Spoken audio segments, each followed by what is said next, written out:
जय कुंज बिहारी राधा जय कुंज बिहारी जय राधा माधव जय कुंज बिहारी राधा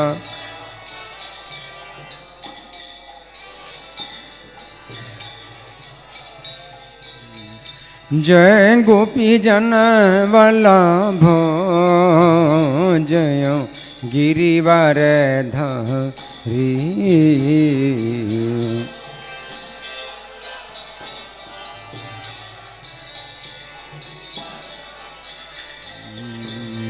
जय गोपी जन वल्लभ जय गिरिवर धरी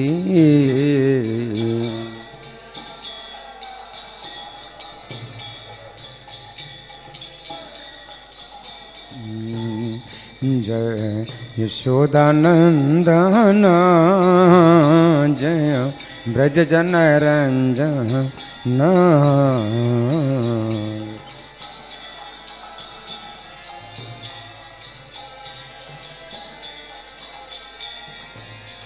जय यशोदानंदन जय ब्रज जन रंजन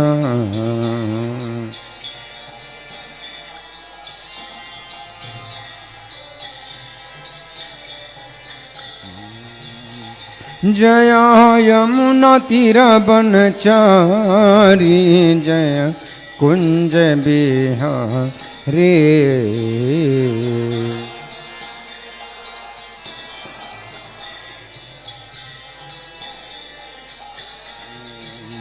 जय यमुना तीर बनचारी जय कुंज बिहारी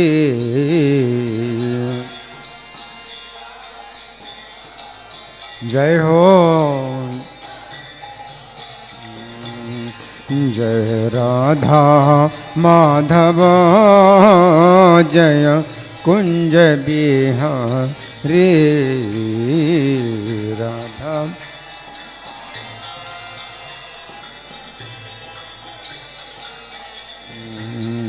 जय राधा माधव जय कुंज बिहारी राधा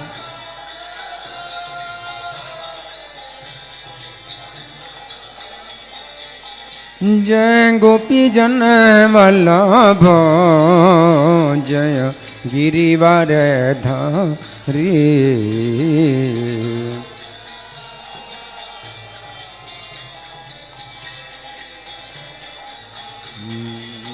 जय गोपी जन वल्लभ जय गिरिवर धरी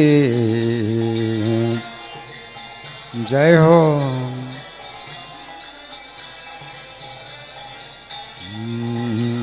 जय यशोदानंदन जय ब्रज जन रंजन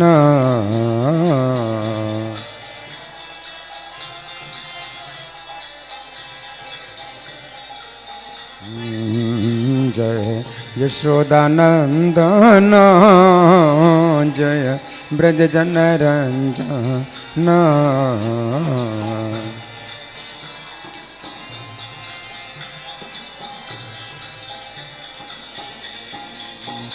जय यमुना तीर बनचारी जय कुंज बिहारी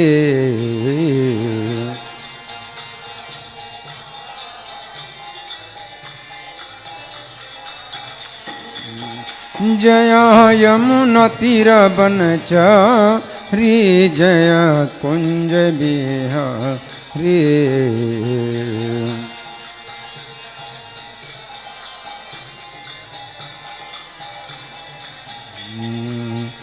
जय राधा माधव जय कुंज बिहारी।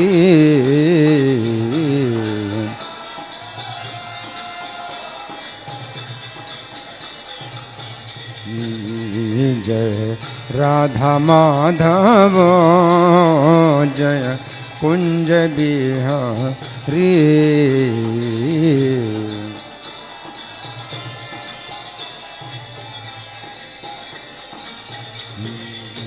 नित्य गौर हरि बोल हरि बोल हरि बोल हरि बोल।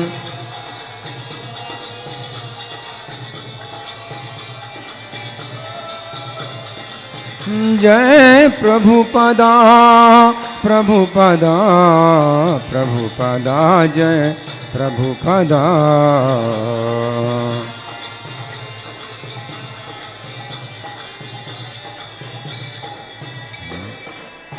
जय ओम विष्णुपाद परमहंस परिव्राजकाचार्य अष्टोत्तर श्री श्रीमधीर डिवाइन ग्रेस अभय चरणारविंद भक्ति वेदांत स्वामी श्रील प्रभुपाद की जय।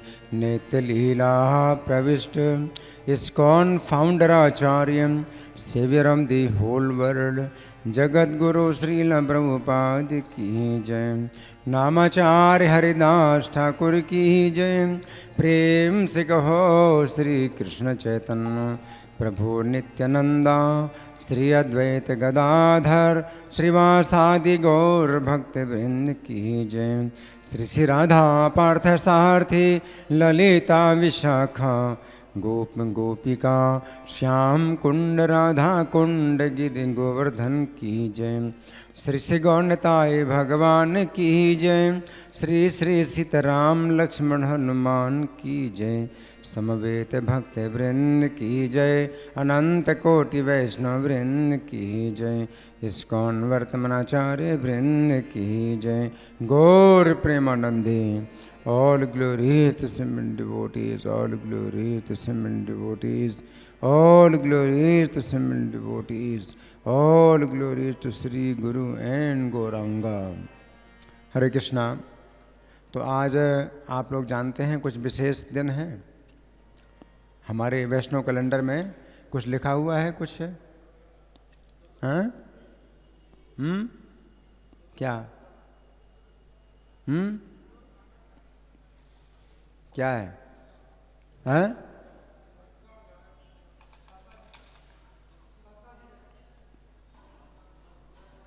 क्या लिखा है? सुभद्रा। सुभद्रा तो सुभद्रम तो श्लोक में लिखा हुआ है, तो श्लोक का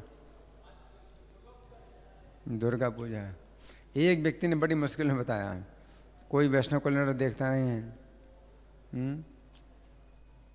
अच्छा, आज हमें भी लिखा नहीं है बोर्ड में, हम डेली लिखते हैं, आज देखा नहीं हमने।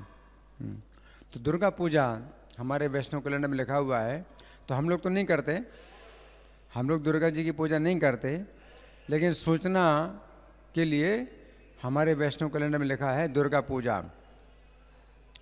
तो हम दुर्गा जी के विषय में कुछ उनके तत्व के विषय में चर्चा करेंगे आज के दिन कि दुर्गा जी का जो है भगवान कृष्ण के साथ क्या संबंध है, और उनकी क्या स्थिति है कृष्ण के संबंध में, तो उसमें हम चर्चा करेंगे आज। तो गीता में भगवान बताते हैं दैवी हेषा गुणमयी मम माया दुरत्या, कि वो मेरी माया है। तो भगवान क्या कहते हैं कि मेरी ही माया है, मम माया मेरी माया है, दैवी है दुरत्या। दैवी का मतलब अलौकिक है, कोई समझ नहीं सकता, और दुरत्या का मतलब इसको कोई अपनी शक्ति से पार नहीं कर सकता है, छूट नहीं सकता। मामेव ये प्रपद्यन्ते माया में ताम तरंदते, जो केवल मेरी शरण में आए। माम एव, एव भी भगवान एव शब्द का प्रयोग करते हैं, केवल मेरी शरण में, केवल कृष्ण की शरण में जाने से ही ये माया छोड़ेगी, नहीं तो नहीं छोड़ेगी। ना तो आपकी शक्ति है छूटने की और ना किसी की शक्ति है छुड़ाने की। आप ना तो अपनी शक्ति से छूट सकते हैं इस दैवी माया से और ना किसी अन्य की शक्ति से छोड़ सकते हैं। माँ में वे प्रबंधन, जो मेरी शरण में आते हैं केवल वही माया में ताम तरंते, इस माया से छोड़ सकते हैं। बल्कि जो दुर्गा की भी पूजा करें तो भी उससे नहीं छोड़ सकते हैं। जैसे जेल का जो अधिकारी होता है, जेलर, तो उसको अगर आप खुश करते हो तो जेल के अंदर आपको कुछ सुविधाएं मिल जाएंगी, लेकिन जेल से आप छूट नहीं सकते। जेलर को खुश करने से आप जेल से नहीं छूट सकते। आप राजा को खुश करेंगे तो जेल से छूट जाएंगे, है ना। उसी प्रकार से कृष्ण जो है स्वामी हैं और दुर्गा जो है दासी है। माया कृष्ण की दासी है। तो माया की अगर आप सेवा करते हैं, दुर्गा की पूजा करते हैं, तो वो आपको इस भौतिक संसार में कुछ सुख सुविधाएं दे सकती है, या आपको उपाय बता सकती है कि कैसे आप कृष्ण की भक्ति करें, तो वो रास्ता दिखा सकती है। तो गुरु का भी काम कर सकती है दुर्गा, है ना। तो वो हम सुनेंगे दुर्गा जी के बारे में कि सबसे पहले तो ब्रह्म विवर्त पुराण में वर्णन आता है कि भगवान कृष्ण के शरीर से ही कई व्यक्ति प्रकट होते हैं। सबसे पहले भगवान कृष्ण के शरीर से प्रकट हुए नारायण, 4 भुजाओं के नारायण कृष्ण के शरीर से प्रकट हुए हैं। उसके बाद महादेव कृष्ण के शरीर से प्रकट हुए, फिर ब्रह्मा जी, फिर धर्म देवता, फिर सरस्वती, फिर महालक्ष्मी और फिर दुर्गा। सृष्टि के प्रारंभ में इस प्रकार क्रम से ये प्रकट होते हैं और प्रत्येक व्यक्ति प्रकट होकर के कृष्ण की स्तुति करते हैं। सभी ने कृष्ण की स्तुति की। क्रम क्या है? पहले नारायण, फिर महादेव, फिर ब्रह्मा, फिर धर्म, फिर सरस्वती, फिर महालक्ष्मी और फिर दुर्गा, है ना। तो मैं जो है दुर्गा जी के विषय में पढ़ के सुनाऊंगा कि जब दुर्गा जी प्रकट हुई तो क्या हुआ। तब श्री कृष्ण की बुद्धि से ईश्वरी मूल प्रकृति का प्रादुर्भाव हुआ। कौन? दुर्गा जी कृष्ण की बुद्धि से प्रकट हुई। कैसी हैं? तप्त सोने की कांति वाली वे देवी, करोड़ों सूर्यों के समान उनका तेज, और मुख मंद मंद मुस्कुराहट से प्रसन्न है, और नेत्र प्रफुल्ल कमलों की शोभा को छीन रहे हैं। शरीर पर लाल रंग की साड़ी शोभा पा रही है, रत्नमय आभूषणों से विभूषित हैं, और कई देवियां जो है उनकी सेवा करती हैं। निद्रा, तृष्णा, क्षुधा, पिपासा, दया, श्रद्धा, क्षमा, ये सब देवियां, और भी बहुत सी शक्तियां हैं उनकी सेवा करने वाली हैं। और उनकी 100 भुजाएं, हाँ समझ रहे। कभी दुर्गा की जो है 4 भुजाएं, 8 भुजाएं दिखाई जाती हैं, लेकिन कितनी भुजाएं हैं इनकी? 100 भुजाएं हैं। दर्शन मात्र से भय उत्पन्न करती हैं। भुजाएं जो है कैसी हैं? भयानक हैं। क्यों? हाँ, भुजाओं में मतलब क्या है? भयंकर। भुजाएं भयंकर हैं क्योंकि उनमें कई अस्त्र धारण किए हुए हैं उन्होंने। उनको दुर्गति नाशिनी दुर्गा कहा गया है। दुर्गति नाश करने वाली दुर्गा। वे श्री कृष्ण की शक्ति है, तीनों लोकों की माता है। और भुजाओं में 100 भुजाओं में क्या क्या धारण किए हैं? त्रिशूल, शक्ति, सार्ग धनुष, खड्ग, बाण, शंख, चक्र, गदा, पद्म, अक्षमाला, कमंडलू, वज्र, अंकुश, पास, भुसुंडी, दंड, तोमर, नारायणास्त्र, ब्रह्मास्त्र, रौद्रास्त्र, पाशुपतास्त्र, पार्जन्यास्त्र, वारुणास्त्र, आग्नेयास्त्र, गंधर्वास्त्र। 100 आयुध हैं 100 भुजाओं में। इन सबको हाथ में धारण किए हुए श्री कृष्ण के सामने खड़ी होकर प्रकृति देवी ने प्रसन्नतापूर्वक उनकी स्तुति की। अब उनकी स्तुति सुनिए। वो स्तुति भी बड़ी शक्तिशाली है उनकी। तो क्या बोली? प्रभु, मैं प्रकृति हूँ, ईश्वरी हूँ, सर्वेश्वरी हूँ, सर्वरूपिणी हूँ और सर्वशक्ति स्वरूपा कहलाती हूँ। मेरी शक्ति से ही ये जगत शक्तिमान है, तथापि मैं स्वतंत्र नहीं हूँ। क्या कह रही हैं? तथापि मैं स्वतंत्र नहीं हूँ। फिर भी जो लोग दुर्गा की पूजा करते हैं तो स्वतंत्र रूप से पूजा करते हैं, लेकिन दुर्गा स्वयं कह रही है कि मैं स्वतंत्र नहीं हूँ, है? क्योंकि आपने मेरी सृष्टि की है, क्योंकि आपने मेरी सृष्टि की है, अतः आप ही तीनों लोगों के पति हैं, गति हैं, पालक हैं, सृष्टा हैं, संहारक हैं और पुनः सृष्टि करने वाले हैं। संहार करने वाले और फिर से सृष्टि करने वाले आप ही हैं। परमानंद ही आपका स्वरूप है। मैं आनंद पूर्वक आपकी वंदना करती हूँ। प्रभु, आप चाहें तो पलक मारते मारते ब्रह्मा का भी पतन हो सकता है और भौहों की लीला मात्र से करोड़ों विष्णुओं की सृष्टि कर सकते हैं आप।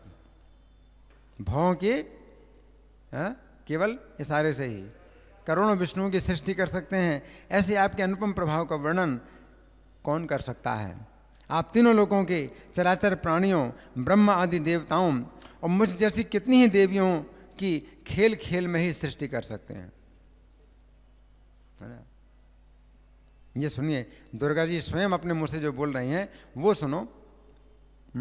आप परिपूर्णतम देव हैं, भांति भांति स्तुति के योग्य हैं। विभो, मैं आपकी आनंद पूर्वक वंदना करती हूँ। असंख्य विश्व का आश्रयभूत महान विराट पुरुष आपकी कला के अंश मात्र हैं।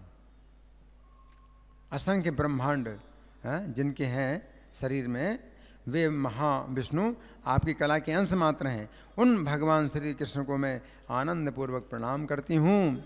ब्रह्मा, विष्णु और शिव आदि देवता, संपूर्ण वेद, मैं और सरस्वती, ये सब जिनकी स्तुति नहीं कर सकते।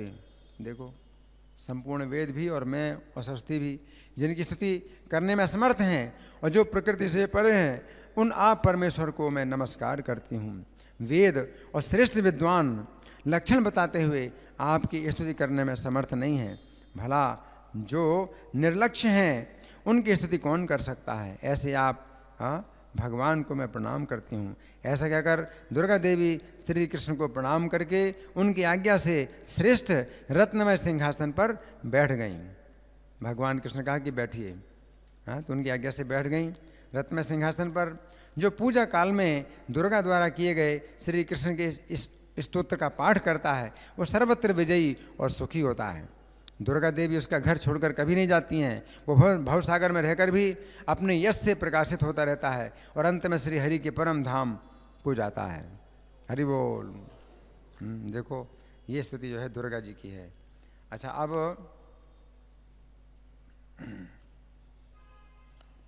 एक और घटना है।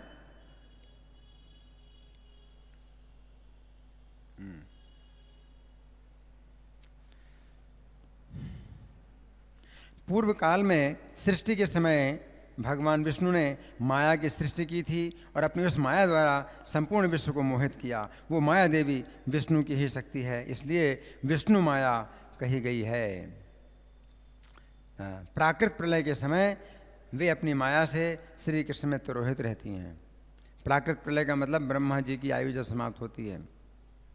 ब्रह्मा जी आयु 31 नील 10 खरब 40 अरब वर्ष है। इतनी ब्रह्मा की आयु के बाद प्राकृत प्रलय होती है, यानी ब्रह्मा जी का भी जीवन नष्ट हो जाता है।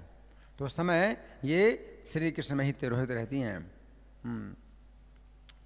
ये देवी श्री विष्णु की भक्ता हैं। भक्त पुरुष को कहते हैं और भक्ता स्त्री को बोलते हैं। श्री विष्णु की भक्ता हैं, विष्णु रूपा हैं, विष्णु की शक्ति हैं। साथ ही सृष्टि काल में विष्णु के द्वारा ही उनकी सृष्टि हुई है, इसलिए उनको वैष्णवी कहा जाता है। तो इस तरह से इनमें काफ़ी बातें बताई गई हैं इनके विषय में। तो अब एक घटना ऐसी है कि एक वैश्य था जिसका नाम था समाधि। समाधि नाम का वैश्य था।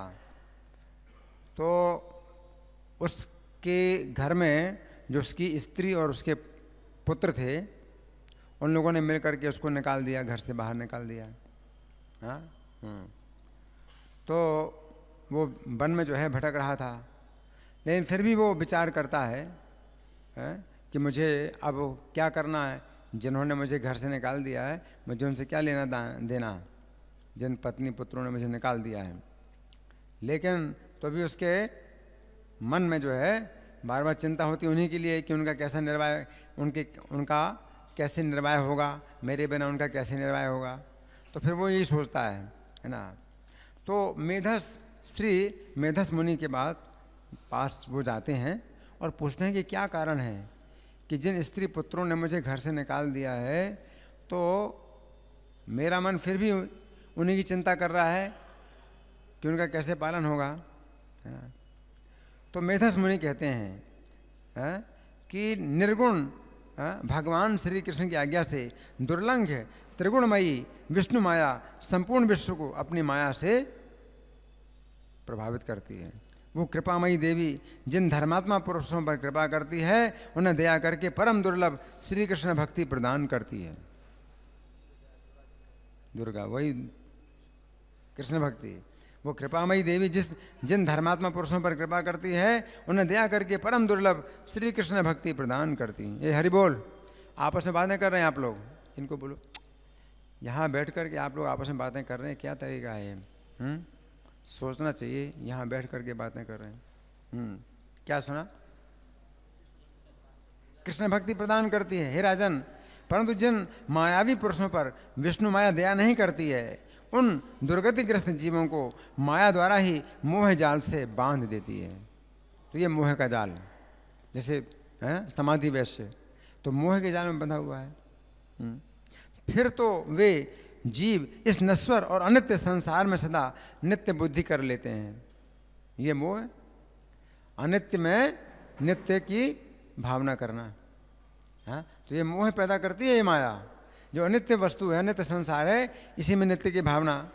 और परमेश्वर की उपासना छोड़कर दूसरे देवताओं की सेवा में लग जाते हैं और उन्हीं देवताओं के मंत्र का जप करते हैं। ये भी माया देवी का ही है ना मोहन शक्ति। लोभवश मन में किसी मिथ्या निमित्त को स्थान देकर इस तरह भटक जाते हैं। अन्य देवता भी श्री हरि की कलाएं हैं। उनका 7 जन्मों तक सेवन करने के पश्चात, अन्य देवताओं का 7 जन्मों तक सेवन करने के पश्चात वे देवी प्रकृति की कृपा से उनकी आराधना में लगते हैं। हाँ, अन्य देवताओं की 7 जन्मों तक भक्ति करने के बाद आते हैं देवी प्रकृति की सेवा में, और 7 जन्मों तक कृपामयी विष्णु माया की सेवा करने के बाद उन्हें सनातन ज्ञान आनंद स्वरूप शिव की भक्ति प्राप्त होती है। सुनो क्या क्रम है, कृष्ण की भक्ति प्राप्त करने का क्या क्रम है। 7 जन्मों तक अन्य देवताओं की भक्ति करो तो फिर प्रकृति देवी की भक्ति में आओगे, और 7 जन्म तक प्रकृति देवी की भक्ति करो तो शिव जी की भक्ति में आओगे। और शंकर जी श्री हरि के ज्ञान के देवता हैं, उनका सेवन करने से मनुष्य शीघ्र ही उनसे श्री विष्णु की भक्ति प्राप्त कर लेते हैं। शिव जी की भक्ति अगर कोई करता है मतलब बिना किसी कामना के निष्काम भाव से, तो जल्दी ही शिव जी देर नहीं लगाते हैं। शिव जी की भक्ति से विष्णु की भक्ति प्राप्त कर लेते हैं, तब उनके सत्व स्वरूप सगुण विष्णु की सेवा होने लगती है, विष्णु की सेवा। इससे उनको परम निर्मल ज्ञान का साक्षात्कार होता है। सगुण विष्णु की आराधना के पश्चात सात्विक वैष्णव प्रकृति से परवर्ती निर्गुण श्री कृष्ण की भक्ति पाते हैं।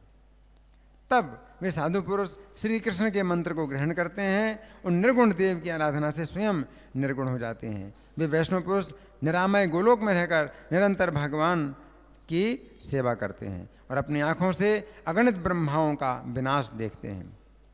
गोलोक में चले जाएं तो अपनी आँखों से ही असंख्य ब्रह्माओं का विनाश देखेंगे।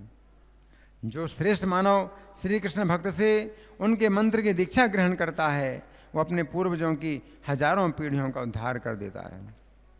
क्या समझे है? जो श्रेष्ठ मानव श्री कृष्ण भक्त से उनके मंत्र की दीक्षा ग्रहण करता है, वो अपने पूर्वजों की हजारों पीढ़ियों का उद्धार कर देता है। पूर्वजों का मतलब ऊपर की, पूर्वजों की पीढ़ी मतलब ऊपर की हजारों पीढ़ियों का उद्धार कर देता है।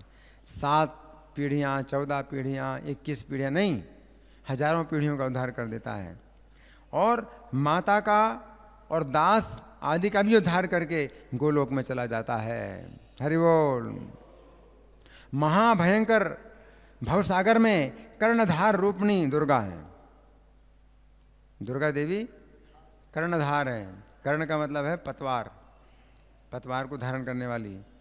महा भयंकर भवसागर में कर्णधार रूपणी दुर्गा श्री कृष्ण भक्ति रूपी नौका द्वारा उन सबको पार कर देती है। कर्णधार दुर्गा देवी है और कृष्ण की भक्ति है नौका, उन सबको पार कर देती है। वैष्णवों के कर्म बंधन का उच्छेद करने के लिए श्री कृष्ण की वो वैष्णवी शक्ति तीखे शस्त्र का काम करती है। कर्म बंधन को काटने के लिए तीखा चाकू चाहिए, शस्त्र, तो वो दुर्गा देवी है, तीखे शस्त्र का काम करती है। उस शक्ति की शक्ति भी दो प्रकार की है, एक विवेचना शक्ति और दूसरी आवरणीय शक्ति। पहली अर्थात विवेचना शक्ति तो वो भक्तों को देती है। विवेचना शक्ति मतलब निर्णय करने की शक्ति भक्तों को देती, और दूसरी आवरणीय शक्ति अब भक्त के पल्ले बांधती है। आवरणीय मतलब ढकने वाली। भगवान श्री कृष्ण सत्य स्वरूप हैं, उनसे भिन्न सारा जगत नश्वर है। विवेचना शक्ति, विवेचना बुद्धि नित्य रूपा और सनातनी है, यही वैष्णव भक्तों को प्राप्त होती है। किंतु आवरणीय बुद्धि कर्मों का फल भोगने वाले अधम अवैष्णव पुरुषों को प्राप्त होती है। आवरणीय बुद्धि, आवरणीय बुद्धि किनको प्राप्त होती है? जो कर्मों का फल भोगने वाले अधम अवैष्णव हैं, अधम अवैष्णव पुरुषों को। अवैष्णव मतलब जो वैष्णव नहीं है, अधम अवैष्णव पुरुषों को प्राप्त हुआ करती है। कौन सी बुद्धि? आवरणी।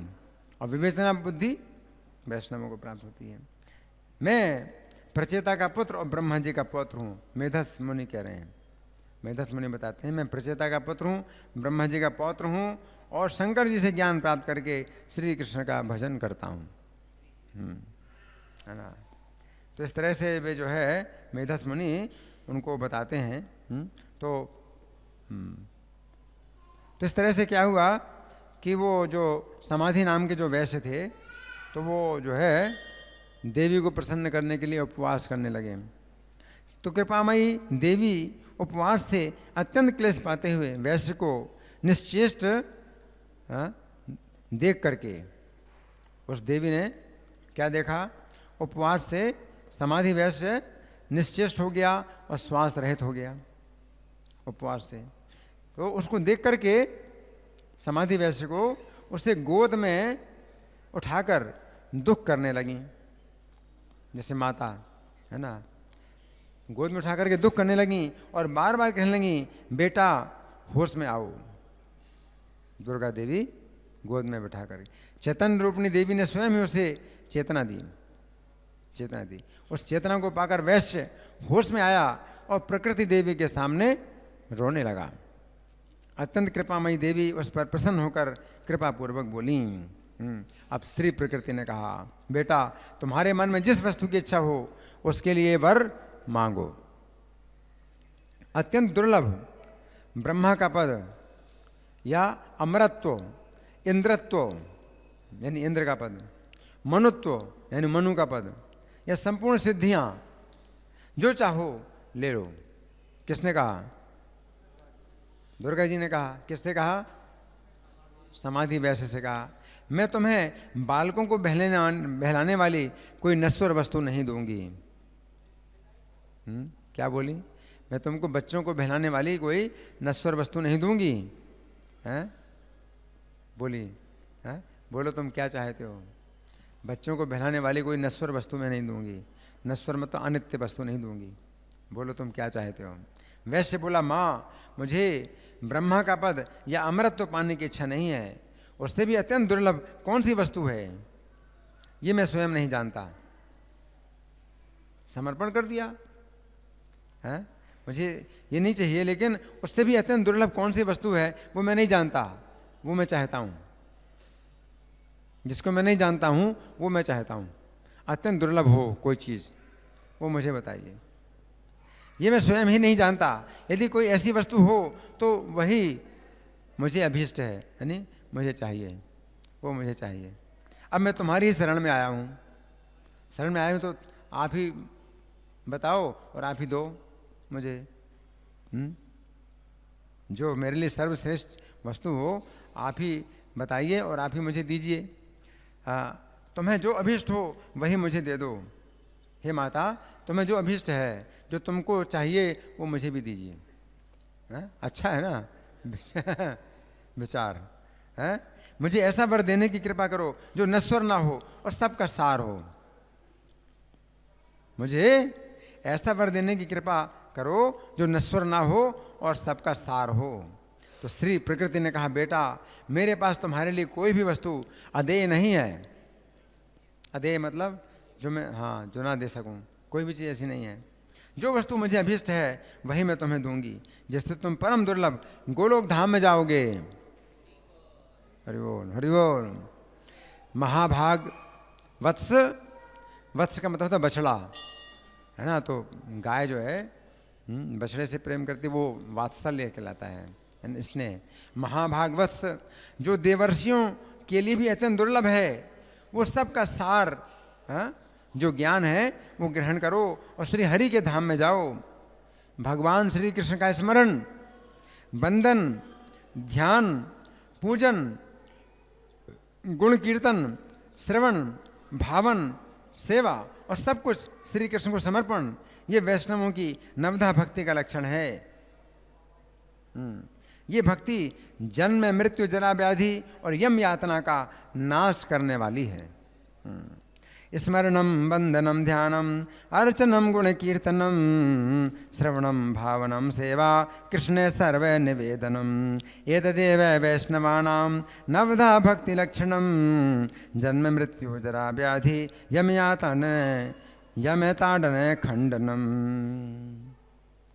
जो नवधा भक्ति से हीन है, मतलब जो नवधा भक्ति नहीं करता, जो नवधा भक्ति से हीन, अधम एवं पापी है, उन लोगों की सूर्यदेव सदा आयु हरते रहते हैं। सूर्यदेव क्या करते हैं? उनकी आयु को हरते रहते हैं। किनकी आयु को? जो नवधा भक्ति से रहित हैं, अधम हैं और पापी हैं, उन लोगों की सूर्यदेव सदा आयु हरते रहते हैं।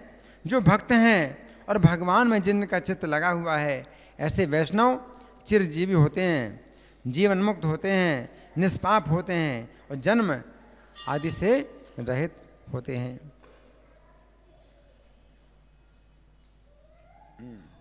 अब नाम बताती हैं दुर्गा देवी कि कौन कौन हैं जो नवधा भक्ति में लगे हैं। शिव जी, दुर्गा जी बताती हैं नाम कौन कौन नवधा भक्ति में लगे हैं। शिव जी, शेषनाग, धर्म, ब्रह्मा, विष्णु, महाविराट, सनत कुमार, कपिल, सनक, सनंदन, वाढु, पंचशिख, दक्ष, नारद, सनातन, भृगु, मरीचि, दुर्वासा, कश्यप, पुलह, अंगिरा, मेधस, लोमस, शुक्र, वशिष्ठ, क्रतु, बृहस्पति, करदम, शक्ति, अत्रि, पराशर, मार्कंडेय, बलि, प्रहलाद, गणेश्वर, यम, सूर्य, वरुण, वायु, चंद्रमा, अग्नि, अकुपार, उलूक, नाड़ीजंघ, वायुपुत्र हनुमान, नर नारायण, कूर्म, इंद्रद्युम्न और विभीषण, ये श्री कृष्ण की नवधा भक्ति से युक्त महान धर्मिष्ठ भक्त शिरोमणि हैं। ये सब नाम बताए। हे वैश्य, जो भगवान श्री कृष्ण के भक्त हैं वे उन्हीं के अंश हैं और सदा जीवन मुक्त रहते हैं। इतना ही नहीं, वे भूमंडल के समस्त तीर्थों के पापों का अपहरण करने में समर्थ हैं। जो कृष्ण के भक्त होते हैं भूमंडल के सब तीर्थों को पवित्र करने में समर्थ हैं। तीर्थ तो अपवित्र हो जाते हैं कि पापी लोग जो है अपने पापों को धोते हैं तो तीर्थ पापों से दूषित हो जाते हैं। तो ये लोग जो है तीर्थों को पवित्र करने में समर्थ हैं। ऊपर 7 स्वर्ग हैं, ऊपर 7 स्वर्ग हैं और बीच में 7 द्वीपों से युक्त पृथ्वी है। पृथ्वी के ऊपर 7 लोक हैं, है ना। तो 7 स्वर्ग कहा जाता है। भवरलोक, स्वर्गलोक, महरलोक, जनलोक और तपलोक, सत्यलोक, ये 7 स्वर्ग हैं। और फिर 7 द्वीपों से युक्त पृथ्वी है। 7 द्वीप, जम्बू द्वीप, लक्षद्वीप, सालमणि द्वीप, कुश द्वीप, क्रौंच द्वीप और शाल्मली और कुश, क्रौंच, शाक, पुष्कर, शाक द्वीप, पुष्कर द्वीप, 7 द्वीप वाली पृथ्वी है।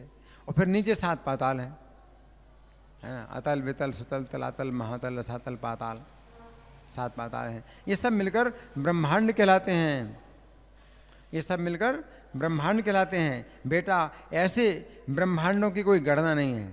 कितने ब्रह्मांड हैं, इनकी संख्या नहीं है।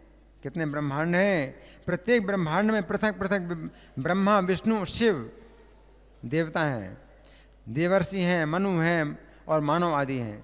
संपूर्ण आश्रम भी हैं। सर्वत्र मायाबद्ध जीव रहते हैं। सभी ब्रह्मांडों के अंदर कैसे जीव हैं? मायाबद्ध जीव हैं। जिन महाविष्णु के रोमकूप में असंख्य ब्रह्मांड वास करते हैं, एक एक रोमकूप में असंख्य ब्रह्मांड वास करते हैं।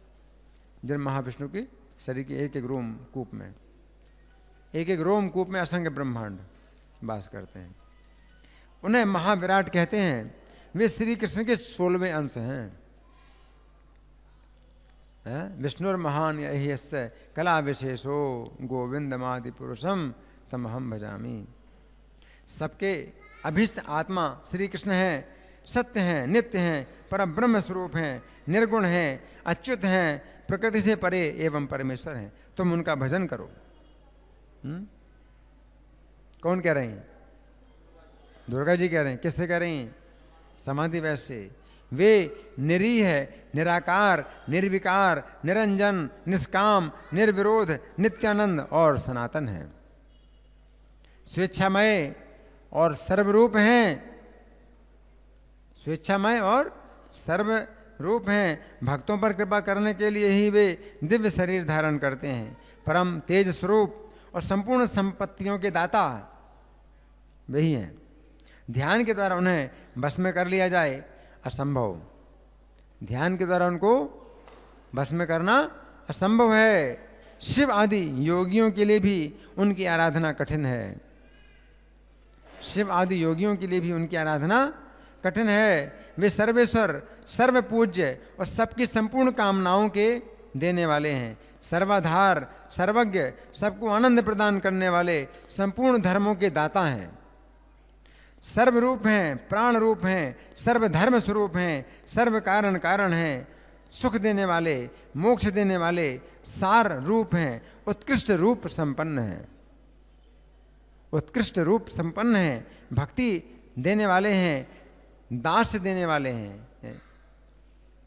दास मतलब सेवा, सेवा देने वाले हैं और सत्पुरुषों को संपूर्ण सिद्धियां प्रदान करने वाले हैं। उनसे भिन्न सारा जगत नश्वर है।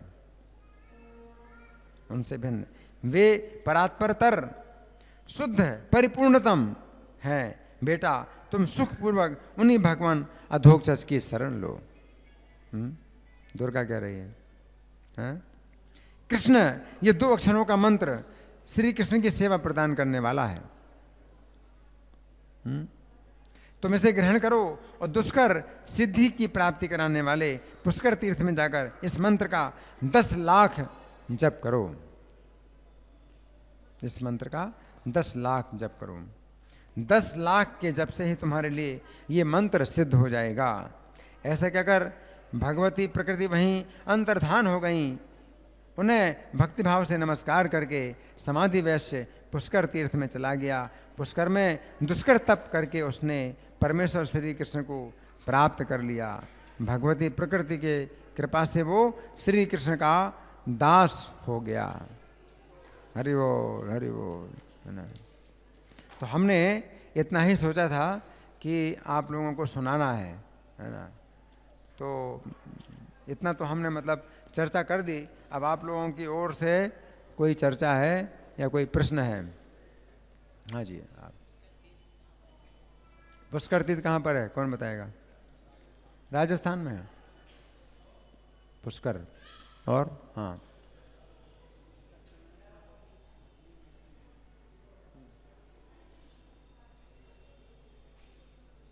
शिव जी के लिए बताया गया है भागवत महात्म्य में कि 5 प्रकार की मुक्तियों में से 1 प्रकार की मुक्ति देने की शक्ति उनको श्रीमद् भागवत के द्वारा प्राप्त हुई। 5 प्रकार की मुक्तियां हैं सारूप्य, सालोक्य, सार्ष्टी और सामीप्य है ना, और सायुज्य। तो जो सायुज्य मुक्ति है, सायुज्य मुक्ति, तो ये वैष्णव लोग नहीं चाहते इस मुक्ति को, सायुज्य मुक्ति को वैष्णव लोग नहीं चाहते, क्योंकि भगवान के तेज में मिल जाना है। तो वो मुक्ति जो है शिव जी को जो है मतलब शक्ति प्राप्त हुई देने की। कि 4 प्रकार की प्रलय भी है, 4 प्रकार की प्रलय भी है, नित्य प्रलय, नैमित्तिक प्रलय, प्राकृतिक प्रलय और आत्यंतिक प्रलय, है ना। तो शिव जी ने भगवान नारायण से कहा था कि मेरे पास 3 प्रकार की प्रलय करने की शक्ति है। कौन सी? नित्य प्रलय, नैमित्तिक प्रलय और प्राकृतिक प्रलय। लेकिन आत्यंतिक प्रलय करने की शक्ति नहीं है मेरे पास, है? भगवान नारायण से शिव जी ने कहा कि मेरे पास 3 प्रकार की प्रलय करने की शक्ति है, नित्य प्रलय, नैमित्तिक प्रलय और प्राकृतिक प्रलय। लेकिन आत्यंतिक प्रलय करने की शक्ति नहीं है मेरे पास, है? तो भगवान उनको श्रीमद् भागवत प्रदान किया कि आप श्रीमद् भागवत का आप पारायण करिए, तो इससे आपको आत्यंतिक प्रलय करने की शक्ति प्राप्त होगी। तो शिव जी ने जो है श्रीमद् भागवत का पारायण किया, और इससे उनको आत्यंतिक प्रलय करने की शक्ति प्राप्त हुई। नित्य प्रलय क्या है? नित्य प्रलय जो हर समय शरीर बदल रहा है, ये क्या है? नित्य प्रलय है। हमें पता भी नहीं चलता है, ये हर समय शरीर बदल रहा है ना। अगर जिससे सूक्ष्मदर्शी अंदर से अगर आप देखें ना त्वचा को, अपनी त्वचा को, तो ऐसे ऐसे ऐसे हो रही है, इतनी इतनी ऐसे ऐसे हो रही है, बहुत जल्दी परिवर्तन हो रहा है त्वचा में, है ना। तो हर चीज़ शरीर की जो है बहुत तेज़ी से बदल रही है ना। तो इसको नित्य प्रलय कहते हैं। अभी बता रहा हूँ, ये नित्य प्रलय है। फिर नैमित्तिक प्रलय, नैमित्तिक प्रलय जो ब्रह्मा जी के दिन के अंत में होती है, ब्रह्मा जी के दिन के अंत में होती है, तो उसमें क्या होता है कि 100 साल तक जो है पानी नहीं बरसता है, सब समुद्र भी सूख जाते हैं, सब कुछ सूख जाता है, और प्राणी एक दूसरे को खा करके ख़त्म, सब नष्ट हो जाते हैं। उसके बाद फिर जो है प्रलय काल की वर्षा होती है, 100 साल तक वर्षा होती है ना। तो फिर पानी में सब डूब जाता है, तो वो नैमित्तिक प्रलय कहलाती है, ब्रह्मा जी के प्रत्येक दिन के अंत में होती है। 4 अरब 32 करोड़ साल के बाद ये नैमित्तिक प्रलय होती है, और इतने समय तक वो पानी रहता है ना। और फिर बाद में जो है ब्रह्मा जी फिर से दिन, जब उनका दिन शुरू होता है तो फिर से उत्पन्न करते हैं प्रजापतियों को, और फिर से सृष्टि होती है। तो नैमित्तिक प्रलय कहलाती है। फिर प्राकृतिक प्रलय, ब्रह्मा जी की आयु समाप्त हो जाती है जब, इस तरह से दिन और रात बीतते बीतते जब ब्रह्मा जी की 100 साल की आयु समाप्त हो जाती है, तो प्राकृतिक प्रलय कहलाती होती है। तो प्राकृतिक प्रलय में ब्रह्मा जी का भी जीवन नष्ट हो जाता है, और पृथ्वी भी, तत्वों का भी प्रलय हो जाता है। पृथ्वी जल बन जाती है, और जल अग्नि बन जाता है, अग्नि वायु बन जाता है, और वायु आकाश बन जाता है। इस तरह से तत्वों का भी प्रलय हो जाता है ना। तो ये सब ब्रह्मांड जो है खाली हो जाते हैं बिल्कुल। तो ब्रह्मा जी की आयु भी समाप्त हो जाती है, वो प्राकृतिक प्रलय कहलाती है ना। और आत्यंतिक प्रलय क्या है? आत्यंतिक प्रलय किसी जीव को जो है अगर वो मतलब ब्रह्म ज्योति में अगर लीन हो जाए तो आत्यंतिक प्रलय है। जीव को जो है मतलब हमेशा के लिए वो जो है अगर उसका वो हो जाता है ना, लय हो जाता है ना, तो ब्रह्म में लय हो जाना, तो ये क्या है? आत्यंतिक प्रलय है ना। तो जो 4 प्रकार की प्रलय में जो आत्यंतिक प्रलय है, और 5 प्रकार की मुक्तियों में जो सायुज्य मुक्ति है, एक ही चीज़ है, एक ही चीज़ है।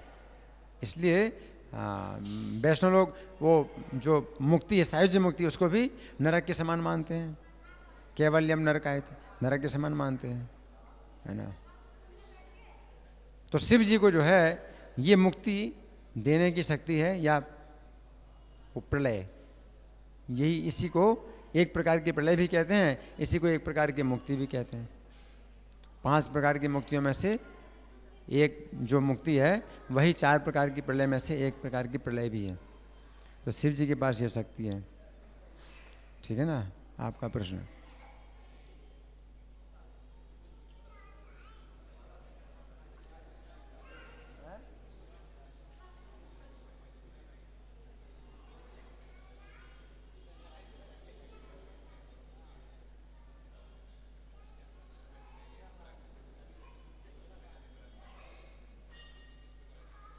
मुक्ति 4 प्रकार की मुक्ति, 4 प्रकार की मुक्ति क्या है अभी आपको पता नहीं। 4 प्रकार की मुक्ति क्या होती है? मुक्ति अपने आप नहीं प्राप्त होती। मुक्ति 4 प्रकार की मुक्तियों में से कोई भी मुक्ति अपने आप नहीं प्राप्त होती। मुक्ति कभी प्राप्त नहीं। जीव जो है कर्म से बंधा हुआ, वो जो है कर्म में बंधा रहता है, और सृष्टि प्रलय होती हैं, और आतंक प्रलय भी, प्राकृत प्रलय भी होती है, तो भी जीव की मुक्ति नहीं होती है। भगवान गीता में कहते हैं सर्वभूतानि कौन्ते प्रकृतिम यान्ति मामिकाम, कि सब प्राणी जो है मेरी प्रकृति को ही प्राप्त होते हैं। हाँ, तो प्रकृति भी भगवान के शरीर में लीन हो जाती है, सब जीव भगवान के शरीर में लीन हो जाते हैं, तो वो उनको मुक्ति नहीं मिलती। प्राकृत प्रलय के बाद भी जो है ना तो नित्य प्रलय में किसी को मुक्ति मिलती है, ना नैमित्तिक प्रलय के समय किसी जीव को मुक्ति मिलती है, और ना प्राकृत प्रलय के समय किसी जीव को मुक्ति मिलती है। प्राकृत प्रलय में ब्रह्मा जी की आयु कितना बताया था? 31 नील 10 खरब 40 अरब वर्षों के बाद जब ब्रह्मा जी की आयु समाप्त होती है, तो इतने समय तक जीव सुप्त अवस्था में रहते हैं, लेकिन वो प्रकृति में ही रहते हैं। उसके बाद फिर ब्रह्मा जी पैदा होते हैं, और फिर सृष्टि होती है, और फिर अपने कर्मों के अनुसार फिर से सब जीवों को जन्म लेना पड़ता है। आप समझे ना। तो तीनों प्रकार की मुक्तियाँ, तीनों प्रकार की प्रलय, नित्य प्रलय और नैमित्तिक प्रलय, प्राकृतिक प्रलय में किसी जीव की मुक्ति नहीं होती। आत्यंतिक प्रलय में उसको कह सकते हैं कि मुक्ति वो शिव जी अगर दें तो उसको मुक्ति मिलती है, लेकिन प्रभुपाद जी कहते हैं ये वो मुक्ति भी जो है स्थायी नहीं है, क्योंकि जब तक भगवान की सेवा नहीं करता है वो, तब तक वो उसमें भी नहीं रह सकता, तो फिर से आ जाएगा। ठीक है ना। तो आपका क्या प्रश्न है?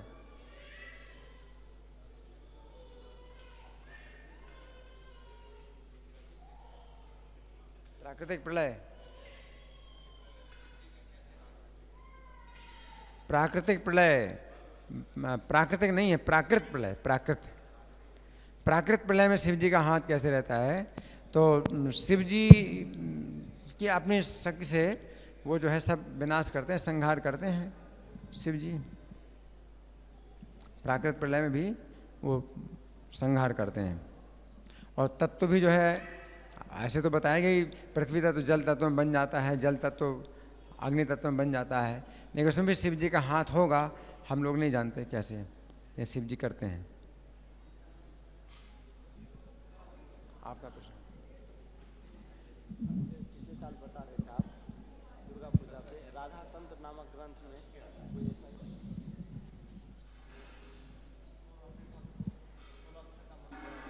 हाँ, वो मैं डायरी लाया नहीं, उसमें राधा तंत्र में वो देवी जो है बताती हैं।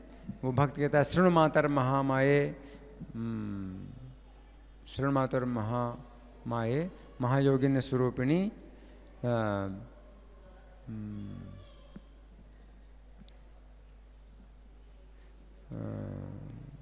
हाँ कुछ इसी तरह का है। तो माता जो है उनको हरे कृष्ण मंत्र बताती हैं, दीक्षा देती हैं, दीक्षा चा विफला भवेत।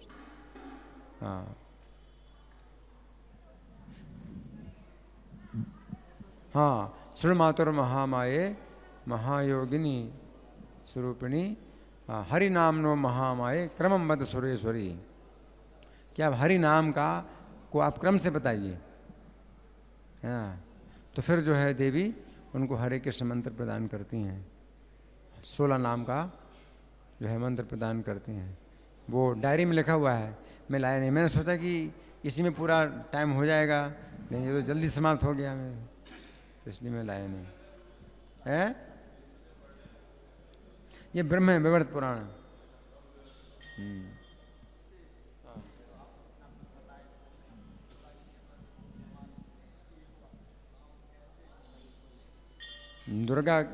दुर्गा जी जो है कृष्ण की जो है शक्ति हैं। ब्रह्म संहिता में लिखा हुआ है, सृष्टि स्थिति प्रलय साधन शक्ति रेखा छाए यश भुवनानि बिभर्त दुर्गा इच्छाणु रूपम अभी यश चेष्टते सा गोविंदमादि पुरुषम तमहम भजामी। कि जो दुर्गा जी हैं ये सृष्टि स्थिति प्रलय साधन शक्ति एका, तो भगवान की कई शक्तियों में से एक शक्ति हैं जो कि सृष्टि और स्थिति और प्रलय करने वाली हैं। सृष्टि यानी उत्पन्न करती हैं और प्रलय में पालन करती हैं और प्रलय करती हैं। तो ये जो है कृष्ण की अनेक शक्तियों में से एक शक्ति है। छाये व्यस्य भुवनान्य बिभर्ति दुर्गा, तो भगवान कृष्ण की छाया के समान ही वो जो है संसार का पालन करती हैं। इस छानु रूपम भी यश च चेष्टते सा, तो उनकी इच्छा के अनुरूप ही चेष्टा करती हैं। दुर्गा देवी कृष्ण की इच्छा के अनुरूप ही चेष्टा करती हैं। क्यों? क्योंकि छाया है, कृष्ण की छाया है। जैसे मेरी छाया है, मेरे हाथ की छाया है ना, तो मेरी इच्छा के अनुसार तो चेष्टा करेगी छाया, है कि नहीं। मेरी छाया जो है मेरी चेष्टा के अनुसार ही चेष्टा करेगी। मेरी इच्छा के अलावा और कोई चेष्टा नहीं कर सकती छाया, है ना। तो दुर्गा चूंकि कृष्ण की छाया है, इस छाणु रूप में अपनी इस छाणु रूप अपनी यश चा चेष्टते सा गोविंद मादि पुरुषम तम हम भजामी, तो आदि पुरुष गोविंद का मैं भजन करता हूँ, है ना। तो कृष्ण की इच्छा के अनुसार ही वो चेष्टा करती है। तो वही हमने बताया कि वो जो है स्वतः आपको मुक्ति नहीं प्रदान कर सकती, स्वतः मुक्ति नहीं प्रदान कर सकती, है ना। हाँ जी। ये सृष्टि प्रलय और ये भी पालन भी करती है।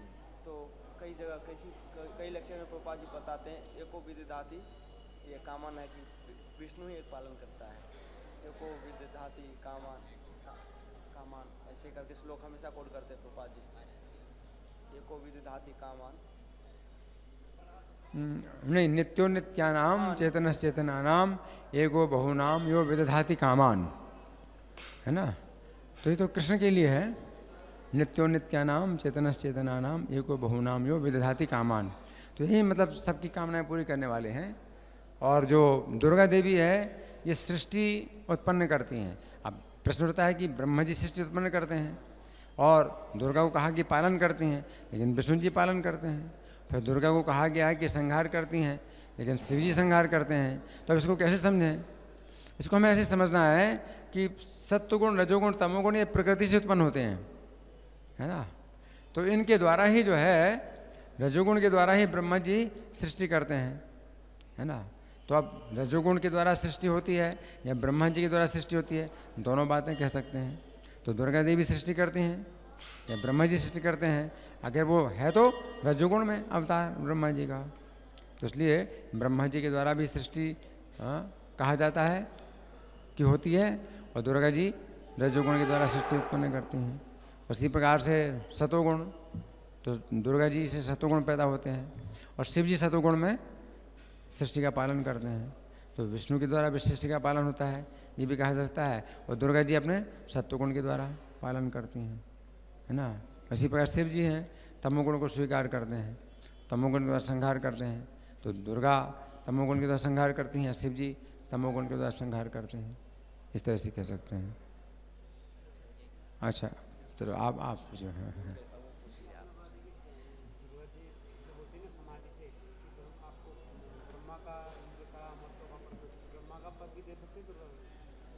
दुर्गा जी ब्रह्मा का पद भी दे सकती हैं। हाँ ब्रह्मा का भी पद दे सकती हैं, है ना। और कृष्ण की भक्ति प्रदान करती हैं, है ना।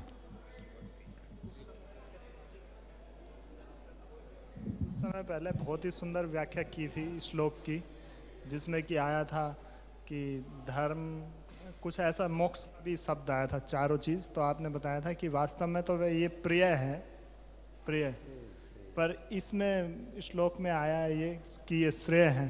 तो श्रेय जब है बताया गया कि भगवान से चाहता है भक्त, मुक्ति भी भगवान से चाहता है, इसलिए श्रेय है। वास्तव में तो पाद सेवनम जो है वही श्रेय है। उसके बाद मतलब बहुत ही कृष्ण को प्रसन्न करके अगर आप कोई चीज़ प्राप्त करते हैं तो वो श्रेय हो गया। आखिर तो कृष्ण को प्रसन्न, ध्रुव महाराज कृष्ण को प्रसन्न करना चाहते थे, तो इसलिए वो श्रेय हो गया। कृष्ण फिर जो कुछ भी देते हैं वो सब श्रेय है। फिर भी आपने बताया था फिर भी असली श्रेय ये है पाद सेवनम, तो बहुत ही सुंदर था। तो ध्रुव महाराज चूँकि भगवान को प्रसन्न करना चाहते हैं, भगवान की प्रसन्नता से प्राप्त करना चाहते हैं कोई चीज़, तो वो फिर श्रेय हो गया ना। और भगवान की प्रसन्नता के बिना हम कोई चीज़ पाना चाहते हैं तो प्रेय, है ना। बहुत ही सुंदर व्याख्या थी आपका प्रश्न। हाँ, समाधि को दुर्गा देवी बता रही थी कि बोले कि मैं अमरत्व भी दे सकती हूँ, तो वो किस तरह की अमरता की बात कर रही है? ये अमरत्व जो है मतलब वास्तव में देवताओं का पद है। देवताओं को भी अमर कहा जाता है, लेकिन वो अमर नहीं होते हैं। अमरत्व, अमर, देवताओं को अमर कहा जाता है, अमर होते नहीं। लेकिन फिर वो लड़ाई में भाग क्यों जाते हैं? हाँ, क्योंकि अमर थोड़े होते हैं, उनको मृत्यु का डर रहता है।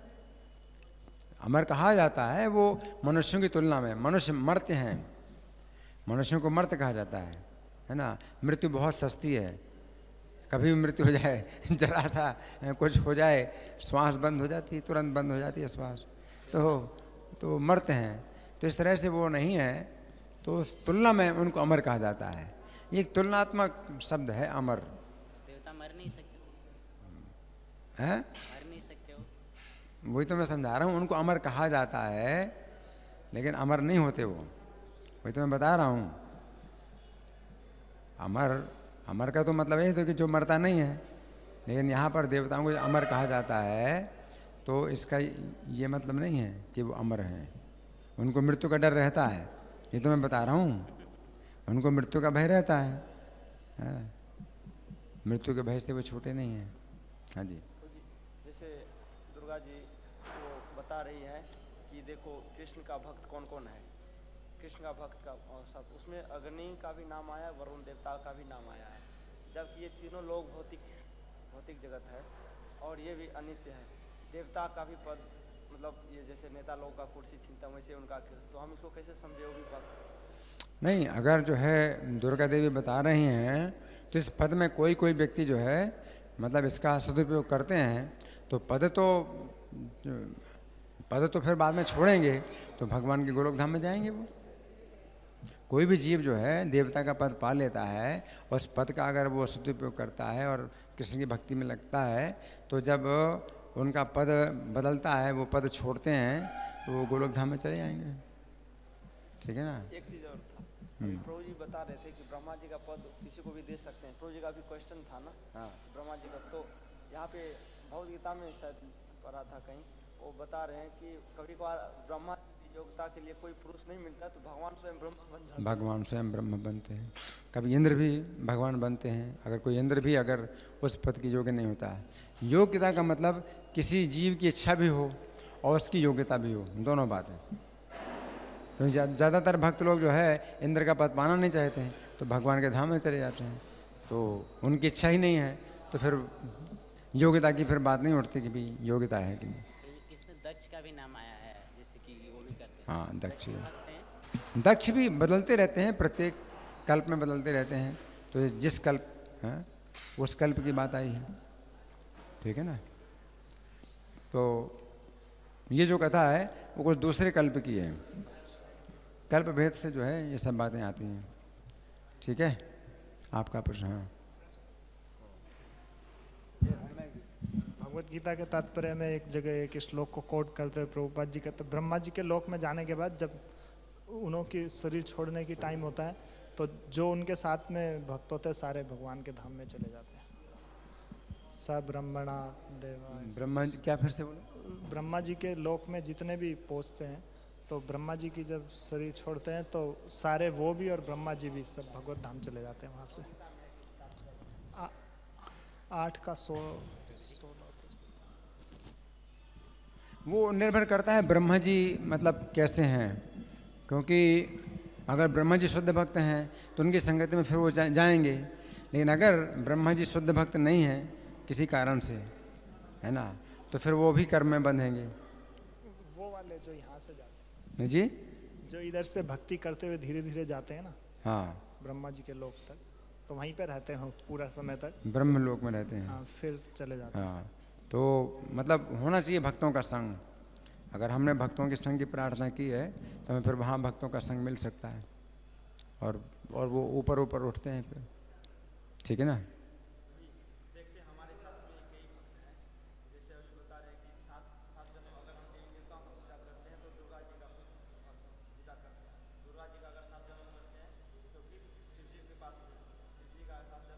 नहीं, शिव जी का साथ जन्म नहीं लिखा है। शिव जी तो तुरंत जो है उसको विष्णु भक्ति देंगे, विष्णु भक्ति से कृष्ण की भक्ति भी मिल जाती है।